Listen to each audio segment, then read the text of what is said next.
Welcome to my channel. Hi everybody, how you doing? Welcome back to my channel and to what would appropriately fall into the category of another Missing Kids episode, because the events surrounding what I'm going to be talking about are essentially based around the famous case of the missing Madeleine McCann toddler. Well, as for today, what's on my agenda is this. I'm finally going grocery shopping, and I am again craving those luscious salads that I love making. So I'm probably going to be picking up a few of those ingredients later on, and who knows, maybe I'll show you my salad. I've been basically just not eating very well. I guess I'm not very hungry, but I do crave those salads, so it's off to the grocery store I go. But first, I want to have a little talk with you about the recent developments in the prime suspect's case.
Technically, I should still be on the road having that talk with you about the prime suspect's trial, but I just thought I would quickly show you my haul.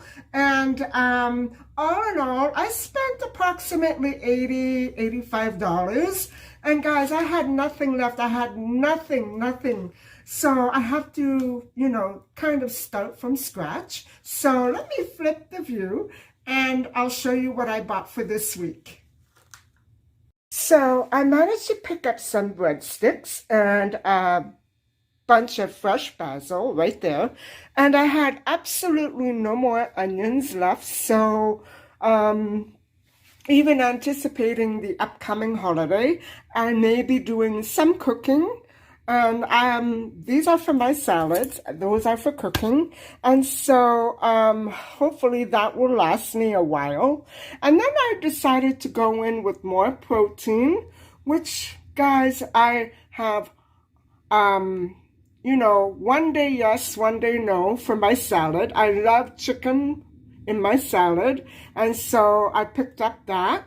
And yes, I'm completely out of turkey bacon, and so I picked up another package. These go in the freezer, and maybe I'll do the same with these because it's so much. But I buy a lot so it will last. And anyway, those are the croutons that I absolutely love. Cucumbers, tomatoes, and yes, I may be doing a little baking for the holiday. And usually, when my mom was alive, we used to make this bread.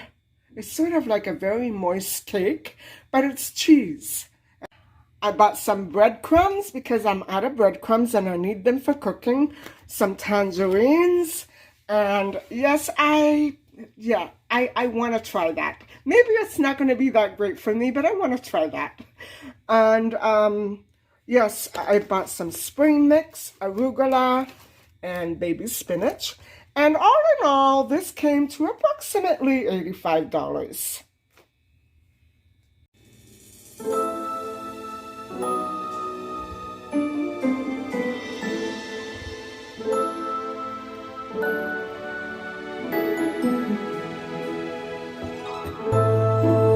At least I should say, in the prime suspect's ongoing trial, which is unrelated to the disappearance of Madeleine McCann.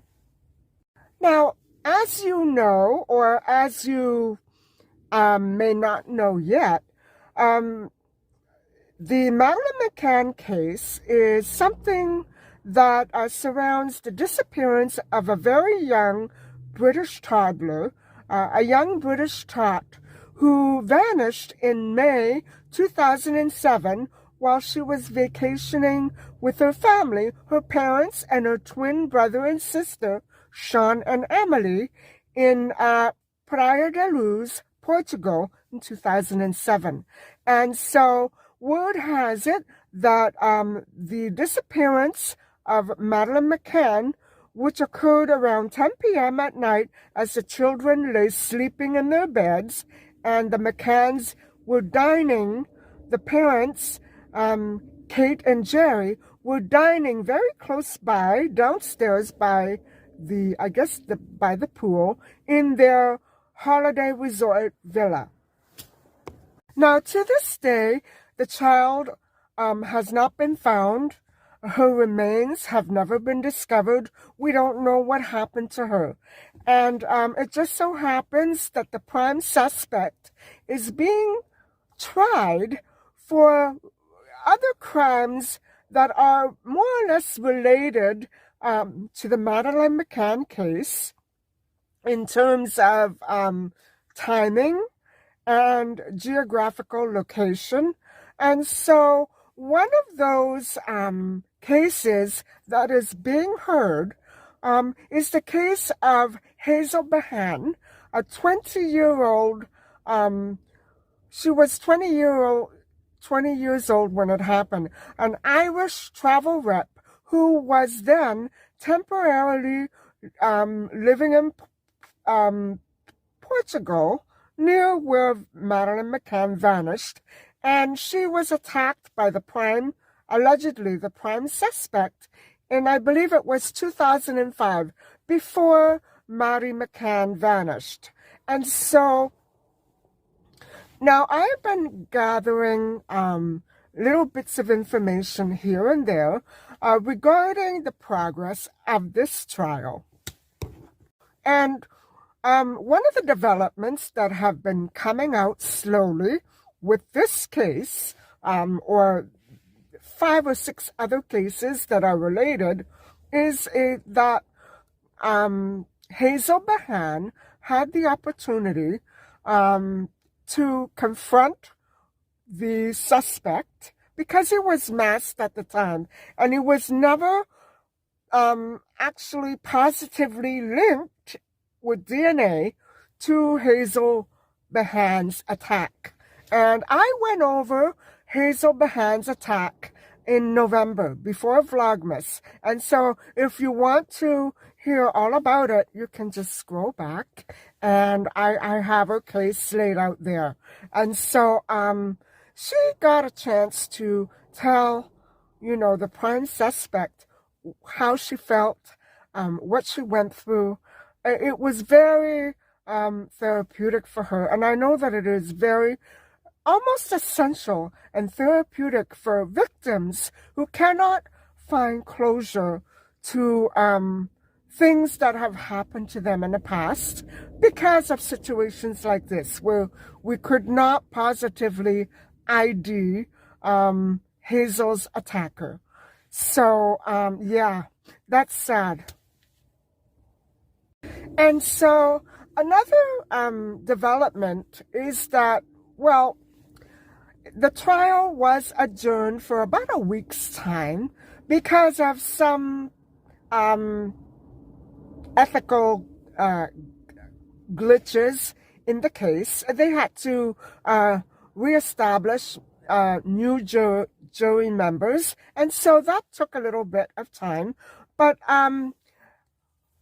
because of that, because of what happened at that trial, when the jurors and everybody were convening for that meeting in court, the public massacred, absolutely massacred the prime suspect. And so that is what I'm saying, that the prime suspect will likely never be able to have a fair trial because of the outrage. And word also has it that there is still no DNA that can positively match the prime suspect to the disappearance of Madeleine McCann. Another thing that we heard was that in another interview, the prime suspect's adoptive mother reaffirms that she has broken all ties with her adopted son. And yeah, it's sad, but I can understand where she's coming from. It's sad because, guys, I think if there were any loving ties left in that mother-son bond, it might have positively influenced the prime suspect into confessing or into coming clean about other things. I think she could have been a very positive reinforcement, but it does look like almost as though she probably did try. I'm not sure about the details, but she closed the book on her son. She washed her hands of her adopted son, who actually left home for juvenile a juvenile offense back when he was 15, 16 years old. It's been quite an ordeal for that family. And he has been missing. The prime suspect has indeed been missing a family. He's 47, 48 now? For that big chunk of his life. What a life he must have had. And I'm not trying to make excuses for him, but I, like the McCanns, Kate and Jerry, I am almost hoping, maybe against hope, that the prime suspect had nothing to do with the disappearance of Maddie McCann. And why do I want to believe that? Well, because that would mean ultimately, cognitively, logically, that Maddie McCann is floating around Earth somewhere, lost, confused, displaced, who knows, and that she still has a good opportunity to meet up with her biological family, her parents, and her twin brother and sister.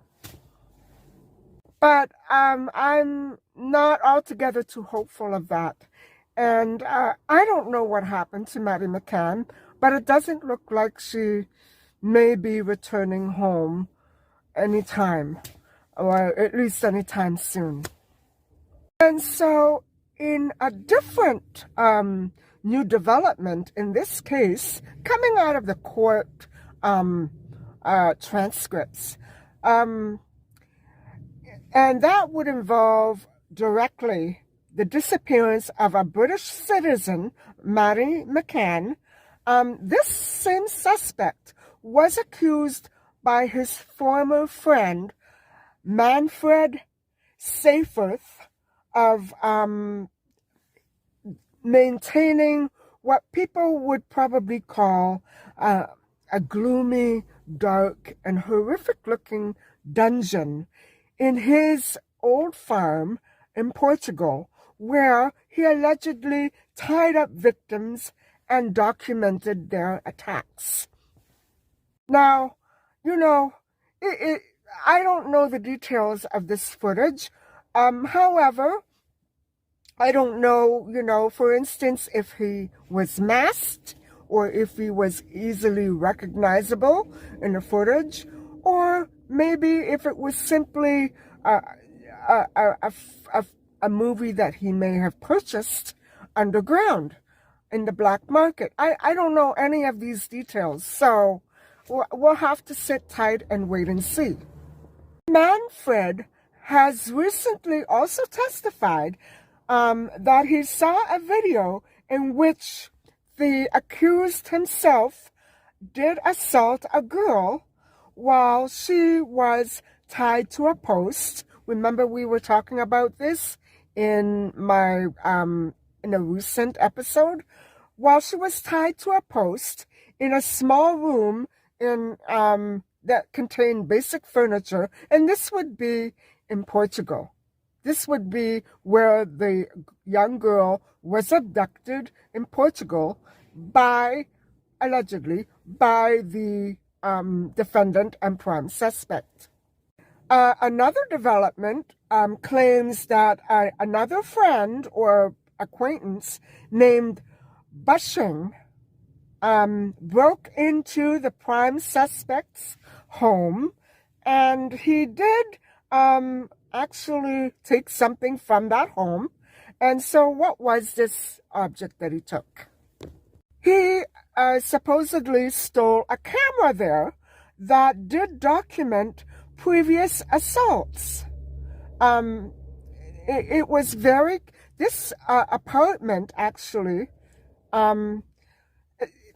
it was the prime suspect's holiday apartment. This is where I get confused.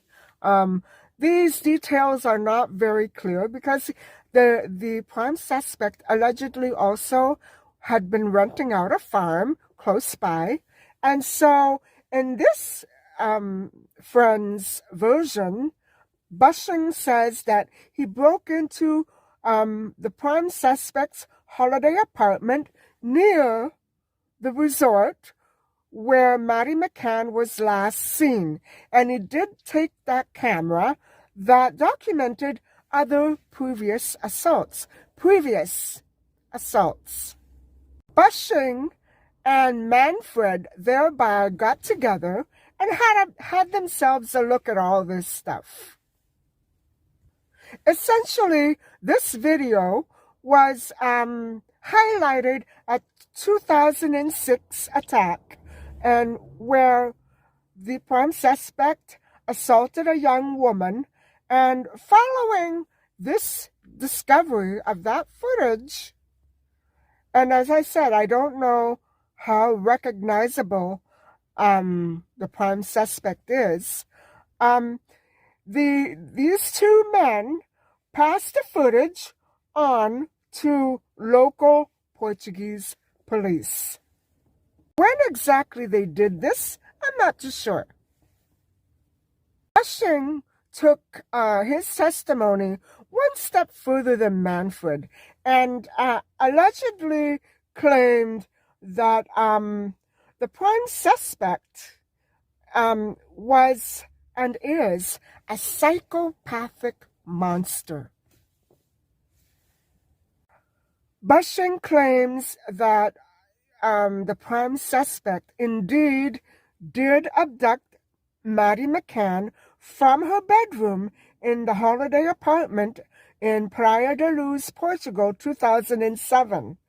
And not only that, Manfred chips in and claims that Brueckner, or the prime suspect, was very capable indeed of abducting a toddler. Now, I don't know what details that opinion is based on, but, I don't understand why they think that. I mean, they should be more clear and more forthcoming, or maybe it's just that media doesn't have access to those details. I'm not sure. So, that memory card or that memory stick, the USB, where those images and footage were being saved was handed over to the prime suspect's legal team. And so Manfred actually goes on to describe how the prime suspect disappeared for months and months after the disappearance of Maddie McCann in 2007. In fact, he left Portugal. Manfred also reveals that the prime suspect was nicknamed the Climber because he could so easily climb into apartments in holiday resorts and gain access. So, you know, I want to impress upon you how ingenious the prime suspect was at gaining entry into impossible entrances, like the shuttered windows of the McCann's bedroom where the holiday apartment was. Now, it has been alleged, and you all remember, if you haven't already seen it, how I went over the suspect and his girlfriend, who were a team of thieves. One helped the other. And it's like the case of Joseph D'Angelo, who did everything he could to be a critically acclaimed criminal. He robbed, he attacked, he assaulted, he murdered. His crimes were all across the board. He didn't just stick with one category. And so what I'm trying to impress upon you, that maybe the prime suspect fits into that category. He is indeed described by others as a monster. So I guess what I'm leading to is the conclusion that if there was anybody more clever than the prime suspect into getting into impossible entrances, it would have had to have been that other person and not the prime suspect. Again, I don't know. I don't have details. I don't have facts. So, as many of you may already know, the prime suspect just completed several years of a life sentence, which is in Germany, where he comes from, not longer than 7 years, for another attack on an elderly woman, which I also went over in November. And he was positively identified, even though he was masked. He left the hair at the scene, and it was matched up to his DNA. And so he did time for that crime. And it was a horrific crime, guys. But he did time for that. And, you know, I'm not going back into that. You can go back through my vlogs if you want to hear more about it. But I also went over that case around the same time that I did the Hazel Behan case. So the prime suspect is therefore also accused of binding a girl to a bedpost at the very same holiday resort where the McCanns were holidaying that April-May in 2007.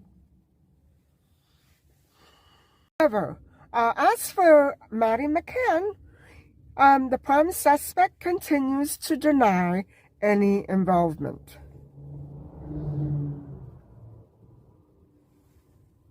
And so, that's about all I have for you today.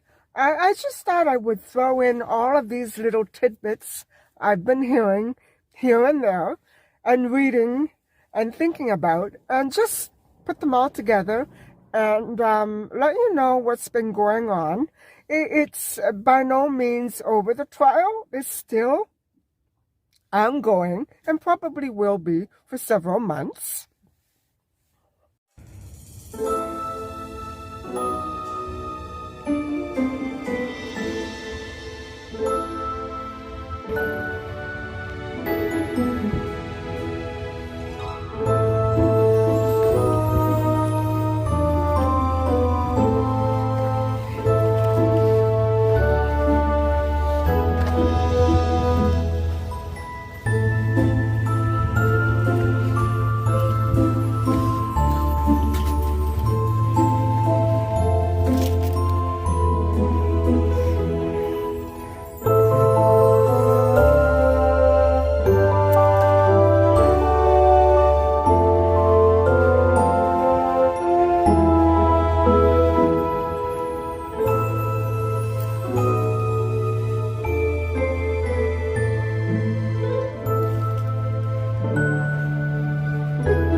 Well, guys, I hope that you've enjoyed listening to me ramble on about the developments in the prime suspects trial.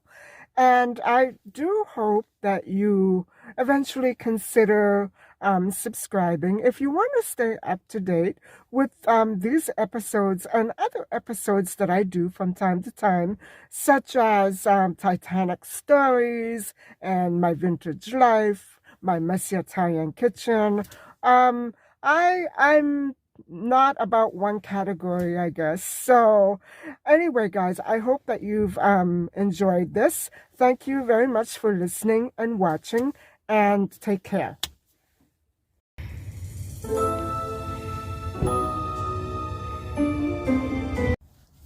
Bye.